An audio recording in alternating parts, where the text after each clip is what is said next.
التوبة على الله للذين يعملون السوء بجهالة ثم يتوبون من قريب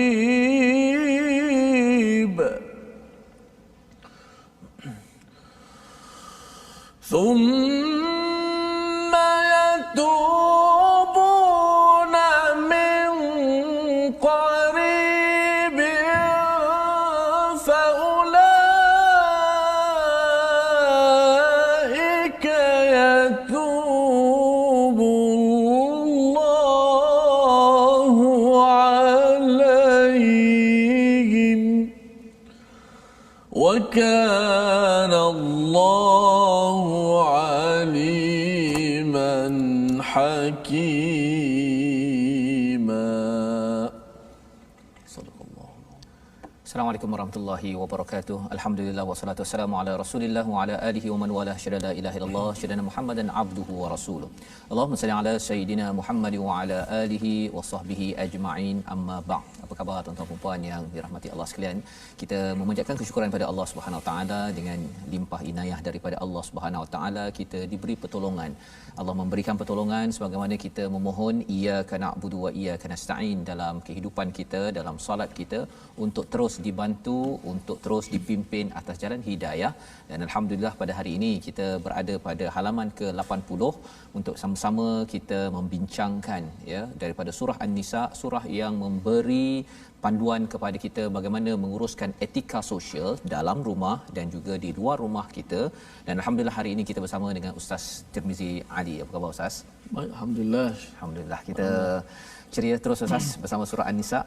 Ya, surah yang penuh dengan panduan, peraturan, betul. Ya, surah Madaniyah yang diturunkan pada Nabi sallallahu alaihi wasallam apabila Nabi sudah pun berhijrah ke Madinah. Dan mungkin dari segi memahami Madaniyah Makkiyah Ustaz ya, maksudnya apa? Makkiyah sebelum Nabi berhijrah ke Madinah, Makkiyah itu ataupun Madaniyah itu setelah Nabi berhijrah, ya berhijrah ke Madinah. Walaupun mungkin turunnya itu di bukan di Madinah, ya mungkin turun di Mekah, tetapi dari segi zaman, dari segi masanya itu selepas penghijrahan. Jadi apakah spirit ataupun roh daripada wahyu yang turun selepas Nabi berhijrah? Lebih kepada peraturan yang Allah berikan. Dan mari sama-sama kita mulakan majlis kita pada hari ini. Tuan-tuan boleh share di Facebook agar lebih ramai lagi yang dapat mengambil panduan pada hari ini. Ini bercakap tentang konflik rumah tangga Ustaz ya, ataupun konflik sosial. Kita nak belajar bersama agar kita dapat menguruskan cabaran yang ada, kawan kita ataupun dalam rakan jiran di sekeliling dengan panduan daripada surah An-Nisa. Jadi kita mulakan dengan Ummul Quran, Al-Fatihah. أعوذ بالله من الشيطان الرجيم بسم الله الرحمن الرحيم الحمد لله رب العالمين الرحمن الرحيم مالك يوم الدين إياك نعبد وإياك نستعين اهدنا الصراط المستقيم صراط الذين أنعمت عليهم غير المغضوب عليهم ولا الضالين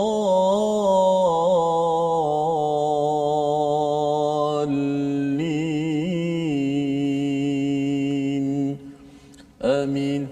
Amin ya rabbal alamin. Itulah bacaan Al-Fatihah sebentar tadi untuk kita memohon daripada Allah Subhanahu Wa Taala kita menjadi hamba. Maksudnya iyyaka na'budu, padamu ya Allah kami ini sentiasa beribadah, kami ini sentiasa menjadi hamba. Kepada siapa?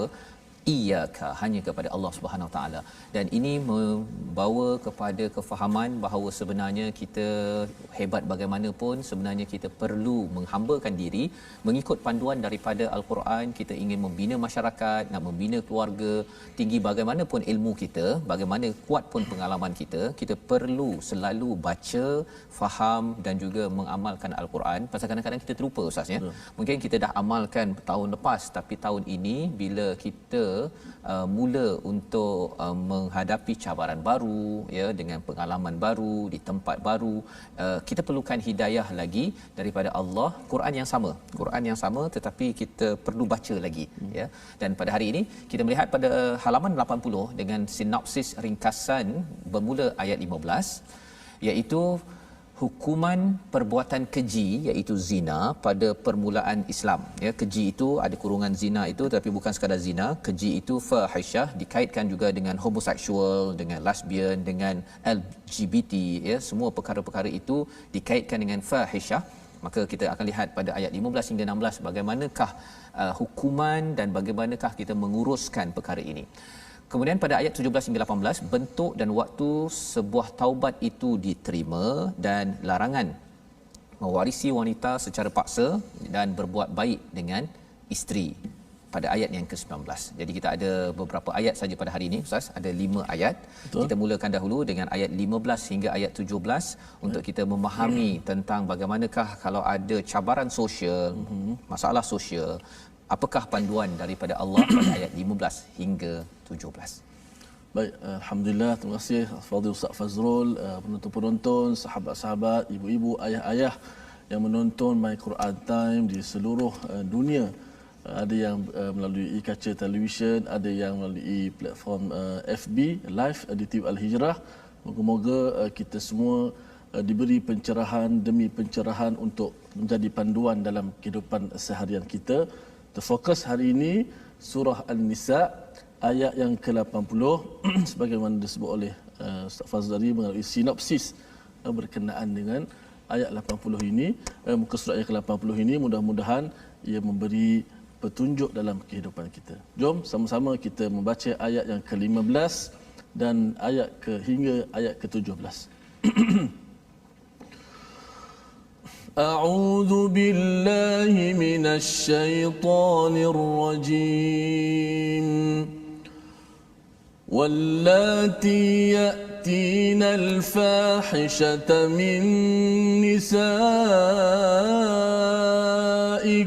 فاستشهدوا عليهن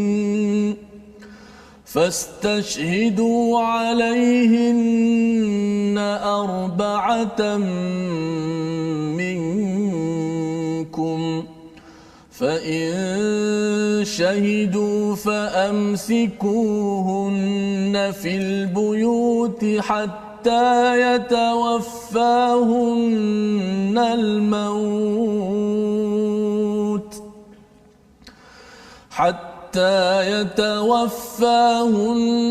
الموت أو يجعل الله لهن سبيلا حتى يتوفاهن الموت أو يجعل الله لهن سبيلا واللذان يأتيانها منكم فآذوهما فإن تابا وأصلحا فأعرضوا عنهما إن الله كان توابا رحيما إنما التوبة على الله للذين يعملون السوء بجهالة ثم يتوبون من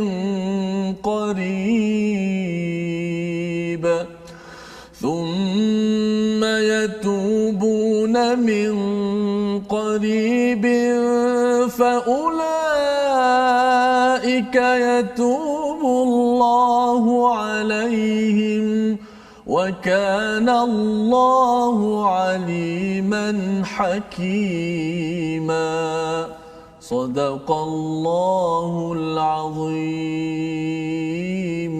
Surah Al-Azim, itulah bacaan daripada ayat 15 hingga 17 yang menjelaskan kepada kita lagi bagaimana menguruskan cabaran sosial ya di dalam sebuah rumah ataupun di peringkat masyarakat. Apabila kita melihat pada ayat 14 sebelum ini, Allah bercerita tentang hudud Allah, iaitu menjaga kepada hukum faraid. Bercakap tentang anak yatim, bercakap tentang pengurusan ataupun menghormati kepada wanita. Maka kalau ada masalah yang berlaku, pada ayat 15 Allah menyatakan, dan sesiapa yang melakukan perbuatan keji di antara perempuan-perempuan kamu, hendaklah terhadap mereka ada 4 saksi di antara kamu yang menyaksikannya. Apabila mereka telah memberi kesaksian, maka kurunglah mereka perempuan itu di dalam rumah hingga mereka menemui ajalnya atau sampai Allah memberi jalan yang lain kepadanya. Jadi ini adalah bagaimana kalau kita melihat evolusi syariat di dalam Al-Quran ataupun di dalam Islam, ya, kita memahami contohnya arak sebelum ini Ustaz, ya, dalam surah Al-Baqarah itu dia ada kaitan dengan surah-surah lain. Maksudnya bukan haram itu terus sekaligus, dia ada beberapa tahap. Riba juga ada beberapa tahap. Bercakap tentang hukuman kepada kesilapan ataupun kesalahan jenayah zina ataupun hubungan sejenis juga ada tahap. Ini adalah tahap pertama yang dilakukan ataupun yang diturunkan oleh Allah Subhanahu Wa Taala sebelum masuk kepada surah An-Nur yang turun di Madinah kemudian. Ya, jadi tuan-tuan, bila baca ayat ini, kalau kita lihat hukuman kepada orang yang buat fahishah di antara perempuan-perempuan, istilah fahishah itu keji. Ulama ada yang menyatakan keji itu adalah zina, ada yang kaitkan dengan lesbian, homoseksual, ya, apa sahaja yang berkaitan dengan hubungan tidak dihalalkan oleh agama itu digelar sebagai keji ataupun fahishah. Jadi kalau di ayat 15 ini, satu pendapat menyatakan bahawa min nisaikum ini ada kaitan kalau seorang wanita itu berinteraksi dengan bukan Islam. Ya, kalau katakan lelaki ataupun perempuan, yang perempuan Islam dan yang bukan yang lelakinya bukan Islam. Maka apakah syaratnya? Fastashhidu, ya, mestilah ada 4 orang saksi. Ya, 4 orang saksi. Apa maksud di sini? Pasal bila berlaku peristiwa ini, biasanya di dalam satu bilik ataupun tempat yang tersembunyi, Ustaz. Kalau dah sampai 4 orang, ini maksudnya perkara ini sudah berleluasa, ya. Padahal di dalam Islam ini perkara ini kalau orang tu nak buat jenayah pun mungkin di tempat yang tertutup, ya, silap tetap silap. Tetapi kalau nak dituduh ataupun disabitkan dengan hukuman yang ada ini, perlu mendatangkan 4 orang saksi yang adil. Bukannya orang yang sengaja nak memfitnah ataupun yang membuat satu konspirasi untuk menjatuhkan seseorang, ya, tanpa dengan syaratnya, ya, syaratnya amat teliti apabila kita berbincangnya di dalam hukum syariat. Baik. Fa in syahidu, ya, jika mereka memberi kesaksian, ya, maksudnya sudah bersaksi 4 orang ini tidak ada masalah, dia tak boleh pula dia rakam video kemudian 4 orang saksikan, tak boleh. Dia mesti pada waktu itu, pada masa yang berlaku peristiwa itu, Ustaz, ya, itu syaratnya. Pasal ada orang kreatif, ya, dia pergi rakam ke, dia pakai CCTV ke apa sebagainya, itu didebatkan, yang kita serahkan kepada pejabat qadi ataupun di peringkat mahkamah syariah. Tetapi kalau sabit, apakah yang perlu dibuat pada syariat awal Islam, ya, ini peringkat awal Islam, fa amsikuhunna fil buyut, perlulah mereka itu ditahan di rumah hatta sehingga mereka itu wafat. Maksudnya mereka ini di pulau ataupun di istilahnya Ustaznya, dikeluarkan daripada tempat dia sampai dia meninggal, ya, yatawaffahunal maut, sampailah kepada dia mati. Ini hukuman yang berat pada peringkat awal Islam. Kerana apa? Kerana di peringkat jahiliah ataupun di peringkat awal, ya, isu hubungan sosial, masalah sosial ini amat berleluasa, Ustaz. Jadi Allah memberikan satu hukuman yang amat berat, ya, sehingga kan orang itu di pulau sampai mati. Ya, duduk kat rumah, engkau tak payah makan, kau tak payah apa, sampai mati, okey, selesai hukuman. au yaj'alallahu lahunna sabila. Allah menyatakan ada Allah beri nanti jalan lain, itu yang membawa kepada turunnya surah An-Nur, iaitu kalau katakan yang sudah berkahwin hukumannya berbeza dengan orang yang sudah berkahwin terlibat dengan jenayah zina ataupun lesbian LGBT di dalam perkara ini, ya. Hubungan sejenis. Jadi hubungan sejenis pun dikenakan sekali, istilahnya fahisyah kat situ, ya. Baik. Jadi seterusnya pada ayat yang ke-16 Allah membawakan walladzani, ya, jika dua orang yang melakukannya, maksudnya sesama orang Islam, minkum fa'adhuhuma, ya, perlulah dia disakiti ataupun dihukum, ya. Kalau ikutkan ada yang kata perlu rejam, ada yang kata perlu diberikan satu hukuman, ya, yang ditentukan oleh mahkamah. Tetapi jika mereka bertaubat, dua orang bertaubat, taba, dua orang, wa aslaha, dan membaiki keadaan, fa'aridu anhuma, maka berpalinglah, ya, beri peluang kepada mereka ini, ya. Tapi syaratnya mestilah diberi hukuman. Innallaha kana tawwabar rahima, ya. Jadi di sini bila bercakap tentang hukuman ini, di hujung itu Allah menyatakan Allah ini Maha penerima taubat, Allah ini Maha penyayang, ya. Maksudnya orang ini memang dah buat silap, tetapi selepas dihukum dia bertaubat, maka serahkan dia kepada Allah Subhanahu Wa Taala. Jangan pula ada orang yang cuba mengutuk dia. Betul. Ataupun menyebarkan gambar dia ataupun apa-apa sahaja, itu bukan daripada semangat dalam agama Islam. Pasal sekarang ini zaman social media, Ustaz. Ya, ada orang yang cuba menjadi tuhan pula kepada orang yang buat silap. Perkara itu ditekankan dalam innallaha kana tawwabar rahima. Allah sebenarnya yang penerima taubat. Jadi kalau Allah dah kata Allah boleh terima taubat, kalau ada orang yang sebarkan, bongkarkan ataupun ungkit balik setelah dia bertaubat dan telah dihukum, maksudnya ini adalah mencabar kepada Allah SWT, kita sebagai orang umum. Tetapi kalau orang yang tersalah tersebut perlu melalui hukuman, dan bagi para pemimpin maksudnya perlu sedar tentang perkara ini, pasal ini adalah hukuman yang difardukan oleh Allah. Walaupun tadi ayat 15 itu ada evolusi pada surah An-Nur, iaitu dengan hukuman sama ada sebat ataupun direjam sampai mati, ya. Jadi yang itu perlu dibincangkan ikut kepada kefahaman fiqh, tetapi ini adalah tanggungjawab pemimpin. Kalau pemimpin tidak bertanggungjawab, kalau sebelum ini bercakap tentang hudud itu adalah faraid, pemimpin kena usahakan, mak ayah dalam rumah kena usahakan, itu di peringkat kecil, ya.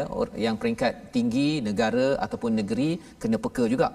Tetapi kalau yang ini dia tak boleh pula, rasanya kalau orang tu buat salah, kita rasa pasal tak ada sistem ikut pada Quran, kita ambil orang tu, kita pergi, kalau ikut surah An-Nur tu kita pergi ambil rotan sebesar apa yang kita nak, kita pergi terus pukul, ya. Jadi yang itu tidak dibenarkan, tuan-tuan, ya. Kita kena buat ini mengikut sistem.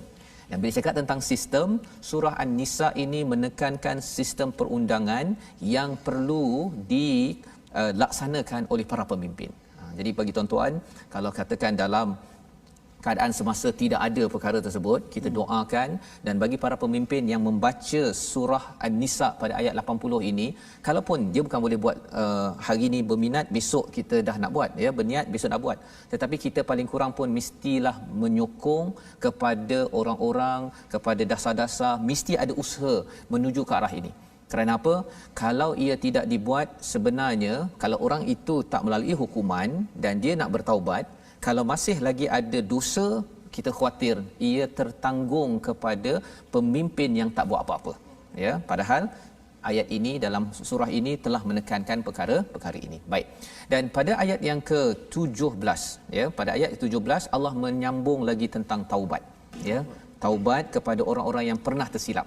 Kita nak baca bersama dengan Ustaz Tarmizi ayat 17. Kita nak baca balik ayat berkenaan dengan taubat. Selepas kita sebut tentang hubungan-hubungan tadi yang fahisyah, itu ada taubat yang diterima, ada juga taubat yang ditolak, Ustaz. Betul. Mungkin akan kita kupas nanti insya-Allah.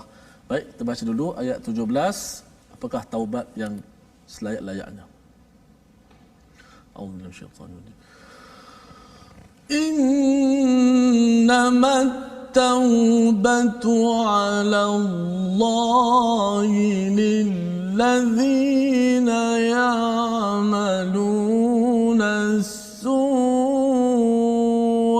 بجهالة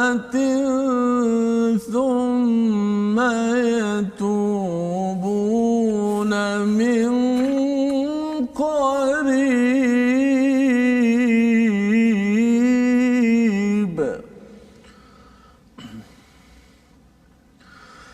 ثم يتوبون من قريب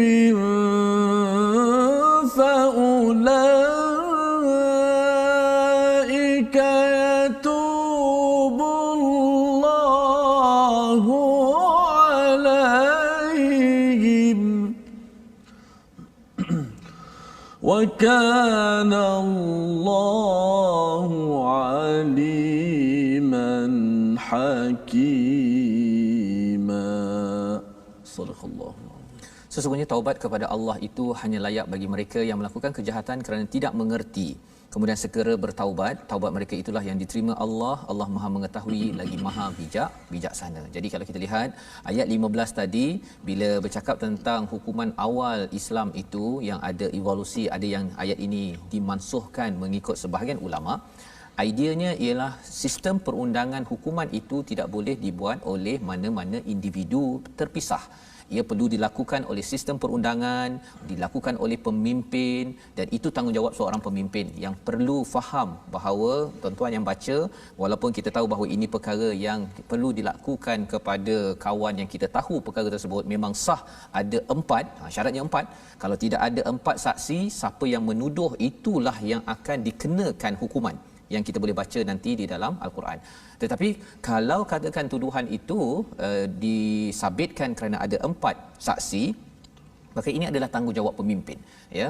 Tetapi kalau pemimpin itu tidak melakukan tugas, maka dia menjawab di depan Allah, tapi Allah memberikan solusi kepada setiap individu yang tersilap tersebut.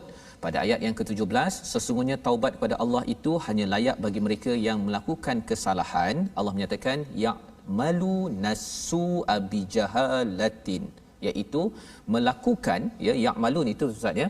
Maksudnya dia memang buat, dia bukannya maksudnya ya'malun dengan yaf'alun berbeza.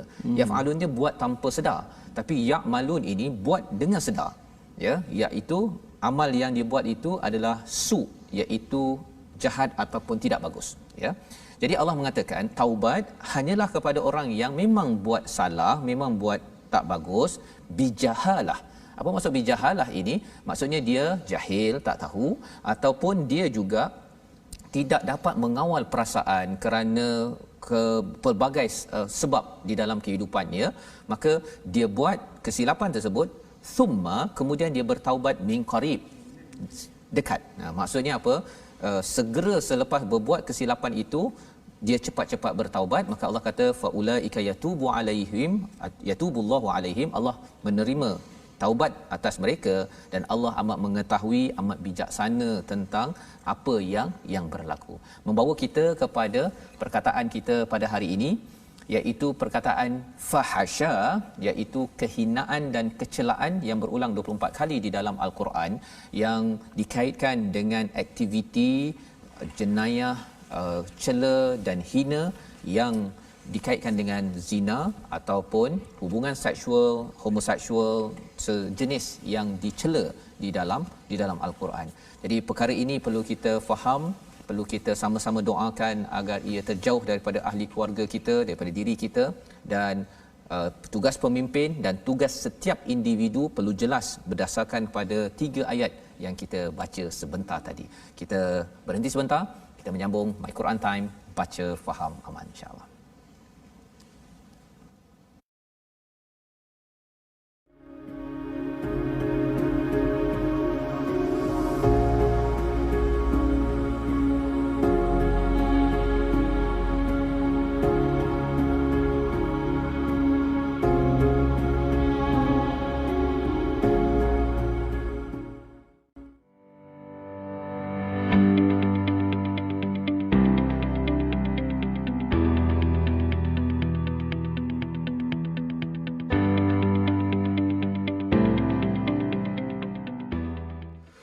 Inna Allah yuhibbut tawwabin wa yuhibbul mutatahhirin. Sesungguhnya Allah Ta'ala menyukai orang-orang yang sentiasa bertaubat dan juga menyukai orang-orang yang sentiasa membersihkan dirinya. Alhamdulillah, muslimin muslimat, penonton-penonton My Quran Time baca faham amal, kita terus mendalami muka surat yang ke-80 dan insya-Allah saya nak jemput semua sahabat-sahabat untuk bertemu bergabung sama-sama di platform rasmi yang kita sediakan. Ada Facebook Sahabat Al-Quran My #Quran Time dan ada My #Quran Time. YouTube pula di My #Quran Time Official, Instagram My Quran Time Official. Sama-sama kita bertemu berkongsi di sana insya-Allah. Baik, untuk segmen tajwid sedikit saya ambil masa untuk menerangkan sekali lagi makhraj secara ammah atau secara umum, iaitu makhraj yang berada di leher ataupun makhraj halqum. Ada 6 huruf yang berada di halqum, iaitu adalah huruf bermula dengan pangkal halqum, bawah sekali ni bermula dengan halqum kita dekat dengan dada ni, iaitu hamzah dan ha. Ha. Tempat dia di tengah sedikit ain, tengah halqum, ain dan ha. Ha. Dan yang di hujung halqum dekat dengan permulaan lidah kita ada 2 huruf, iaitu huruf kha dan huruf ghain. Itu kedudukannya secara umum. Kita dah belajar setiap satu, tapi kita rumuskan mengikut makhraj yang umum.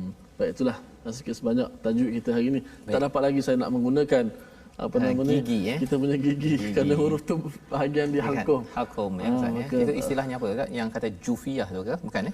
Al-jawfiyah. Jawfiyah. Dia merangkumi suara itu, merangkumi daripada halqum sampailah ke mulut ni. Baik, insya-Allah. Itu adalah apa kita punya kesimpulan Ustaz ya. Mengulang kaji balik daripada mana makhraj keluarnya huruf tersebut, dan kita belum bincang lagi sifat Ustaz ya. Belum. Sifat belum lagi ya. Maksudnya sama ada tebal ke angin ke apa ke kan, berhamburan ya. Yang itu saya nak belajar jugalah tu ya, insya-Allah. Baik, kita teruskan pada hari ini. Sebentar tadi kita pun sudah melihat kepada ayat 17, dan pada kali ini kita nak melihat ayat 18 dan 19 bila Allah menyatakan tentang taubat ya. Taubat ini adalah milik ataupun tindakan bagi setiap individu Ustaz ya. Bagi tuan-tuan ya, kalau kita ataupun mungkin juga kepada rakan ahli keluarga kita yang kita tahu mungkin dia rasa macam saya ni tak ada harapan, saya ni kecewa dengan hidup saya yang lepas. Allah memberikan panduan ini. Syaratnya apa? Syaratnya ialah apabila kita mengambil kesempatan itu, jangan bertangguh. Dan inilah mesej yang kita nak lihat pada ayat 18 dan ayat yang ke-19 sekarang ini. Jadi silakan Ustaz. Baik, terima kasih Fadil Ustaz Fazrul. Kita akan baca terus ayat berkaitan dengan taubat, yang mana hebat bila saya baca di awal tadi apa nama ni, di permulaan blok yang kedua ini, Allah Ta'ala kata aku cinta orang yang bertaubat. Betul. Allah tak kata aku suka orang yang tak pernah buat dosa, sebab kita memang hamba akan banyak melakukan kesilapan. Tapi Allah nak beritahu, Allah sayang bila kita buat kesalahan, kita kembali pada Allah, kita bertaubat. Mungkin ada sahabat-sahabat zaman-zaman silam masing-masing. Betul. Ada zaman silam, ada yang pernah melakukan dosa dan sebagainya. Ingatlah Tawwabar Rahim, sifat Allah sangat tawab, menerima taubat. Dan bila Ustaz cakap tentang Allah cinta itu, maksudnya jangan pula kita sebagai manusia yang membenci kepada orang yang bertaubat. Betul.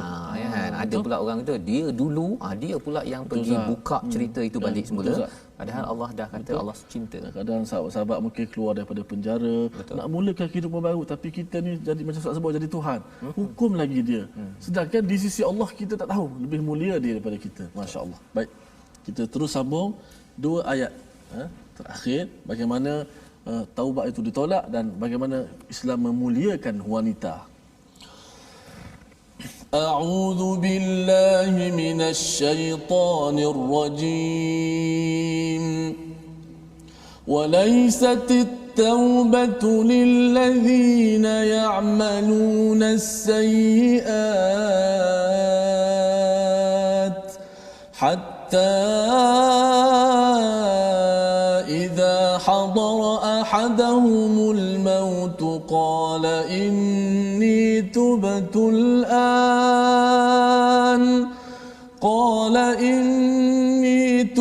الآن ولا الذين يموتون وهم كفار أولئك أعتدنا لهم عذابا أليما يا أيها الذين آمنوا لا يحل لكم أن ترثوا النساء كرها ولا تعضلوهن لتذهبوا ببعض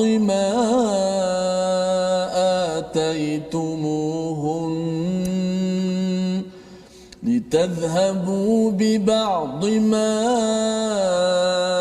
آتيتموهن إلا أن يأتين بفاحشة مبينة وعاشروهن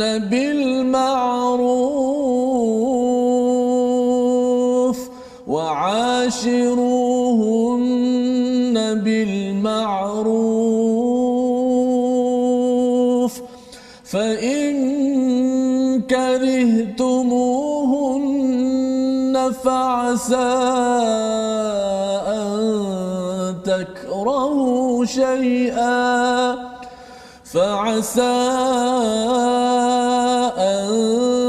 تكرهوا شيئا ويجعل الله فيه خيرا كثيرا صدق الله العظيم. Surah Al-Azim ayat 18 ini memberi harapan kepada setiap insan Ustaz ya. Apabila Allah menyatakan ya, Allah mengingatkan ya, kalau ayat 17 memberi harapan, pada ayat yang ke-18 itu sebagai satu amaran sebenarnya walaisatit taubah ya, dan tidaklah diterima taubat itu daripada mereka yang melakukan kejahatan hingga apabila datang ajal kepada seseorang di antara mereka ya. Jadi apa maksud kat sini? Kalau katakan ayat 17 Allah kata okey, Allah menerima taubat atas mereka yang buat silap. Ya'maluna su itu bukan yaf'aluna su.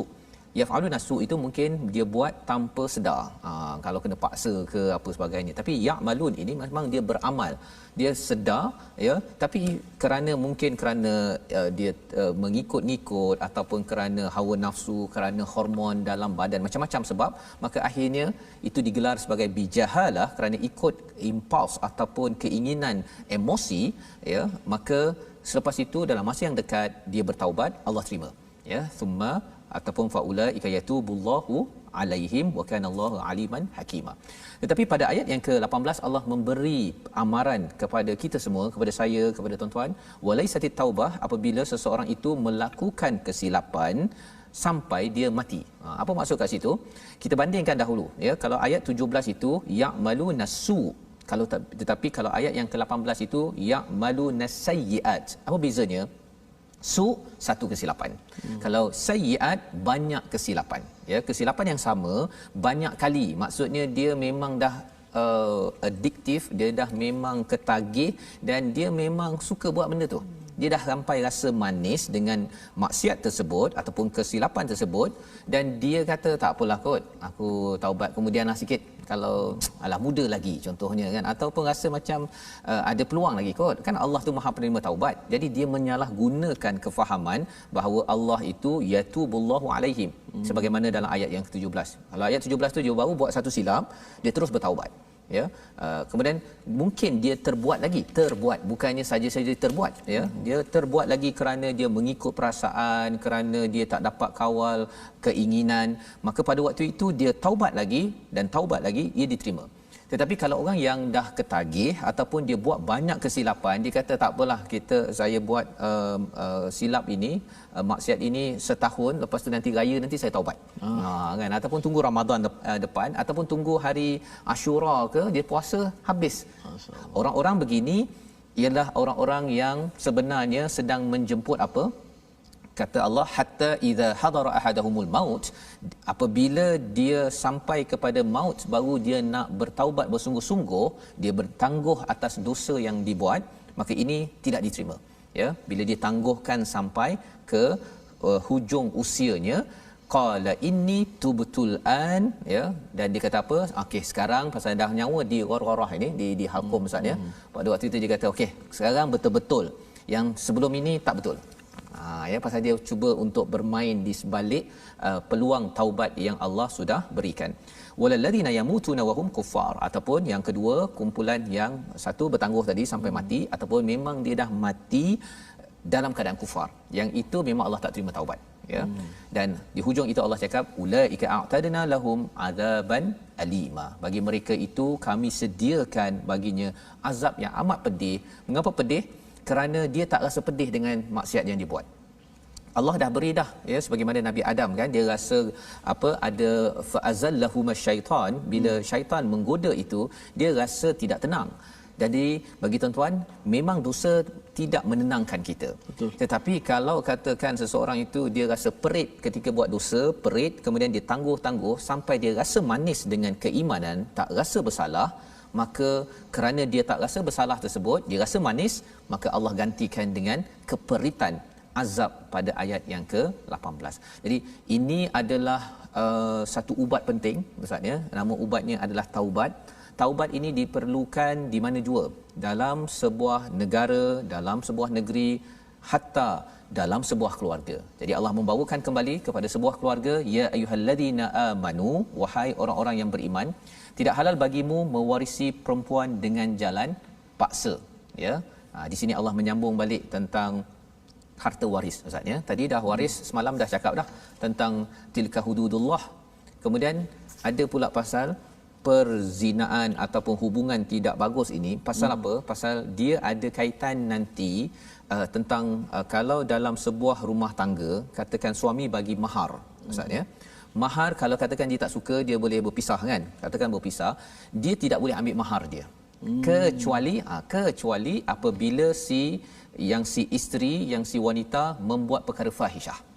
Itu sebabnya di tengah-tengah ni keluar perkataan fahishah ini, perkara keji ini, kerana dia ada kaitan dengan bagi seorang suami, bagi seorang lelaki perlu mengutamakan ataupun memuliakan seorang wanita yang telah diamanahkan oleh walinya ketika pernikahan sebelum ini. Jadi wahai orang-orang yang beriman, tidak halal bagimu mewarisi perempuan dengan jalan paksa, dan janganlah kamu menyusahkan mereka kerana hendak mengambil kembali sebahagian daripada apa yang telah kamu berikan kepadanya, kecuali apabila mereka melakukan perbuatan keji yang nyata. Ini yang Allah nyatakan tadi, ya. Maksudnya kalau katakan dah bagi mahar, ya, ataupun yang keduanya faraid Ustaz, ya, dah dapat dah sesuatu tu, tapi kita nak karha, paksa dia. Paksa itu sama ada kita nak dapatkan bahagian dia pasal dia dapat faraid Ustaz, kan. Antara isu karha ini contohnya, kita berkahwin dengan seseorang yang si isteri itu dapat harta waris. Jadi si suami ambil, saya tak payah kerja lah hari ni, pasal apa, dah dapat dah durian runtuh, emas runtuh, semua runtuh-runtuh dah dapat. Itu satu.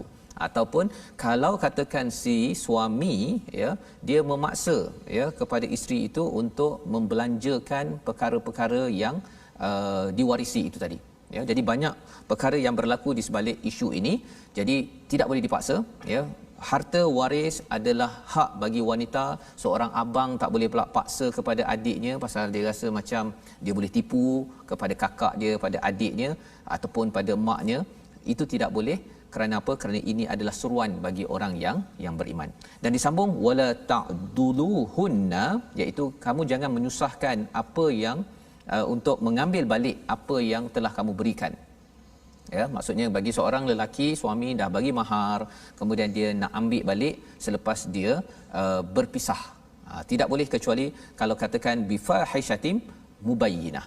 Kalau terbukti bahawa si isterinya itu membuat perkara keji yang mubayyinah, yang betul-betul sabit ataupun nyata, sudah ada bukti, baru boleh.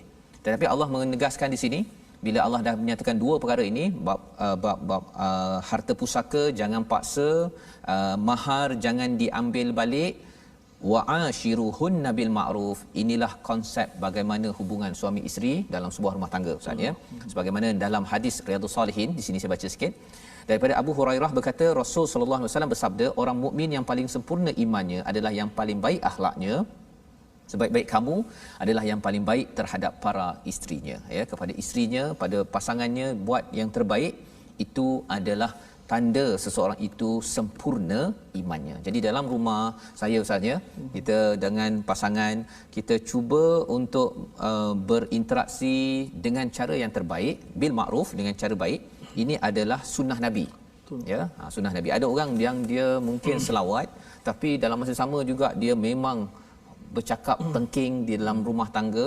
Perkara itu yang kena jaga. So, kalau kita lihat memang hebat Islam memuliakan wanita, wa ashiruhunna bil ma'ruf, pergaulan dengan baik, memuliakan, tidak seperti orang jahiliah dahulu. Betul. Dan juga dia tu berlaku sekarang, Ustaz. Betul. Jadi bila bercakap tentang tadi dua perkara tadi kan, bercakap tentang faraid dan juga harta pusaka dan juga mahar, itu ada kaitan dengan harta. Tapi bukan sekadar bagi harta lepas tu nah aku dah bagi kau mahar, kau mesti begitu kan. Ikut cakap aku. Bukan, ya. Dia dihormati bahagian harta, dihormati dari segi psikologi juga. Ya, itulah yang ada di dalam al-Quran dan ini tidak wujud pada zaman jahiliah. Ya. Wanita dianggap sebagai bukan sekadar tak diberi harta, malah dijual, Ustaz. Dijual. Dan perkara ini bukannya hanya pada zaman jahiliah, dia berulang pada tahun ini. Kecuali apabila seorang lelaki, ya, ibu, seorang ayah menjaga betul-betul, ya, perkara ini. Dan lebih daripada itu apa? Kita kena ingat bahawa wanita dalam ayat ini mungkin itu adalah ibu kita, Ustaz. Betul. Itu adalah adik kita. Itu adalah kakak perempuan kita. Itu adalah anak perempuan. Dan jika katakan tuan-tuan yang membaca Al-Quran pada halaman 80 ini kita kempenkan, kita beritahu ramai-ramai, akhirnya masyarakat mengamalkan perkara ini, maka tidaklah berlaku apa yang kena tampar dalam rumah, Ustaz, ya, yang kena streka, ya, ada yang sampai terbunuh, ditampar oleh suami. Kerana apa? Kerana ialah suami memang marah tetapi tahu bahawa sebenarnya fa in karihtumuhunna, jika kamu membencinya, tidak menyukai mereka, Allah nyatakan apa? Maka bersabarlah kerana boleh jadi kamu tidak menyukai sesuatu padahal Allah menjadikan kebaikan yang banyak padanya. Jadi mungkin Ustaz kalau boleh baca ayat yang ke-19 ni sekali lagi untuk kita sama-sama mengingatkan saya dan juga tuan-tuan yang ada, ayah-ayah yang ada. Ayat 19 ini amat penting kita siapkan dalam minda kita, terutama kita ketika kita menghadapi konflik rasa tak selesa dalam sebuah rumah tangga. Sila Ustaz. Baik, sama-sama memasak kembali ayat yang kita kata kemuliaan wanita dalam Islam ini, I'tiraf ayat yang ke-19. So sama-sama kita membaca. A'udzu billahi minasy syaithanir rajim. Bismillahirrahmanirrahim. Ya ayyuhalladzina amanu la yahillu lakum an tarithun nisaa karha ولا تعضلوهن لتذهبوا ببعض ما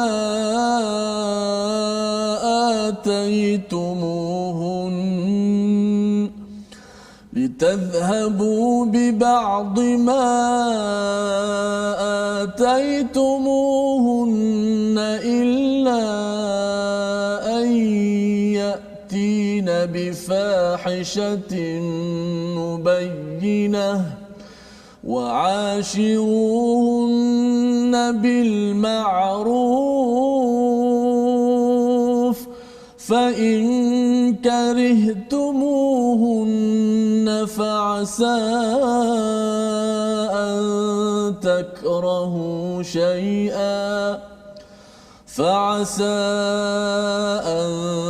تكرهوا شيئا ويجعل الله فيه خيرا كثيرا صدق الله العظيم. Surah Al-Allahul Azim, ayat yang ke-19 ini adalah satu ayat yang menyeru kepada orang beriman, dan makin kita beriman kepada Al-Quran ini, kesannya ialah kita tidak akan memaksa untuk wanita, ya, memaksa kepada golongan wanita dengan cara bagi urusan faraid, ya. Kita mengambil kesempatan daripada wanita untuk bab faraid yang pertama, dan yang keduanya wala ta'duluhunna, iaitu kita tidak menyusahkannya untuk sengaja mengambil balik mahar yang telah diberikan kepada seorang insan yang telah diamanahkan sebagai daripada walinya, dan sudah lebih daripada itu sebagai amanah daripada Allah SWT.